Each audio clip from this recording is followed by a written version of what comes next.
अफराद मुझे कत्ल करना चाहते हैं, मारा गया तो जिम्मेदार ये लोग होंगे।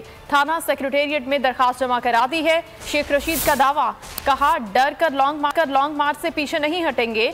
नवाज शरीफ ने 14 मरतबा फौज को गालियां दी और शहबाज शरीफ ने 14 मरतबा फौज के जूते चाटे।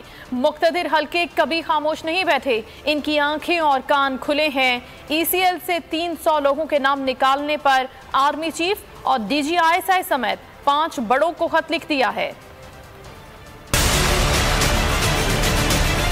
मैंने दरखास्त दी है आर्मी चीफ को, DGISI को, DGIB को, DGFIA को, DGMI को, 5 बड़े ओहदेदारों को आर्मी चीफ समेत दरखास्त दी है। जिन लोगों पर मंशियात का केस है ECL से निकाला है 300 लोगों को, और ये मेरी जान के दर पे है। थाना सेक्रेटेरिएट में जमा कराया हूँ कि नवाज शरीफ, शहबाज शरीफ, हमजा शरीफ, सुलेमान उसका भाई और खास तौर पर ये उजरती कातिल कि ये मुझे कत्ल करना चाहते हैं। मुक्तदर हल्कों की आंखें भी खुली हैं, कान भी खुले हैं। वो इन सब लोगों को जानते हैं अच्छे या बुरे तरीके से। 14 गालियां दी हैं गुजरांवाला समेत और शेखुपुरा और लंदन समेत। शहबाज शरीफ ने 14 मरतबा फौज के जूते चाटे।